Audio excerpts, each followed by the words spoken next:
Assalamualaikum warahmatullahi wabarakatuh.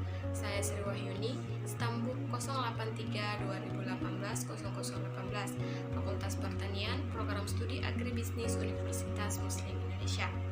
Pada kesempatan kali ini, saya akan membahas mengenai sejarah ekonomi kelembagaan dan pendapat para ahli mengenai ekonomi kelembagaan itu sendiri. Ekonomi kelembagaan adalah cabang ilmu ekonomi yang menekankan pada pentingnya aspek kelembagaan dalam menentukan bagaimana sistem ekonomi dan sosial bekerja.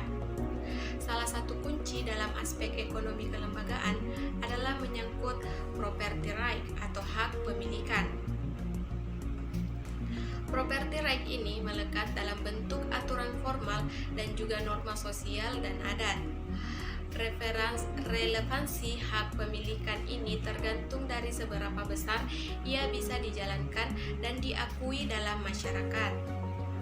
Ilmu ekonomi kelembagaan sesungguhnya lahir karena kegagalan ilmu ekonomi klasik dan non-klasik dalam menjelaskan mengenai superioritas mekanisme pasar yang menimbulkan ketimpangan dalam distribusi pendapatan, kerusakan lingkungan, dan eksploitasi pihak yang kuat terhadap pihak yang lemah. Dengan memahami ekonomi kelembagaan, kita dapat belajar dari kegagalan-kegagalan yang ditemui pada asumsi klasik ini. Terdapat istilah yang biasa kita kenal dengan kegagalan pasar. Kegagalan pasar ini terjadi karena terdapat hal-hal yang diabaikan oleh asumsi klasik maupun non-klasik. Ekonomi kelembagaan mencoba mengusut apa yang menyebabkan kegagalan pasar. Ekonomi kelembagaan muncul dengan realita dari kegagalan yang timbul pada penerapan mazhab klasik.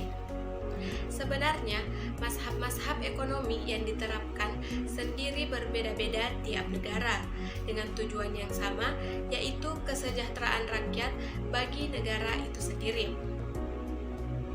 Kondisi perekonomian yang berbeda akan memiliki solusi yang berbeda. Dengan begitu, baik sistem kapitalis yang cenderung bebas maupun sistem sosialis yang teratur digunakan oleh tiap negara dengan harapan dapat menyelesaikan permasalahan ekonomi yang dihadapi masing-masing negara. Ekonomi kelembagaan pun hadir sebagai aturan atau guidelines yang diabaikan oleh mazhab ekonomi klasik. Ilmu ekonomi kelembagaan sendiri mengalami perkembangan dari waktu ke waktu, hingga muncul istilah ekonomi kelembagaan lama dan ekonomi kelembagaan baru. Ekonomi kelembagaan lahir dari pemikiran seseorang yang bernama Thorstein Veblen. Beliau merupakan ekonom sekaligus sosiolog yang tidak setuju dengan teori ekonomi klasik atau non-klasik yang cenderung statis.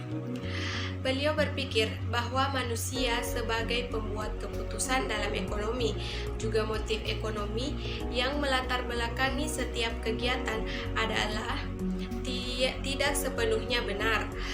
Sebagai sosiolog, ia justru berpikir bahwa manusialah yang dipengaruhi oleh faktor lingkungan seperti adat istiadat dan lembaga-lembaga tertentu. Pemikiran ekonomi yang sesuai dengan pendapat saya ialah menurut dari tokoh pemikir ulung yang bernama Aristoteles.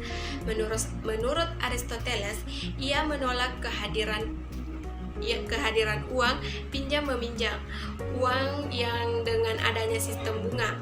Menurutnya, uang hanyalah sebagai alat tukar menukar saja. Jika terjadi penumpukan kekayaan dengan jalan meminta atau mengambil riba, maka uang akan menjadi mandul atau tidak produktif. Sekian dan terima kasih. Wassalamualaikum warahmatullahi wabarakatuh.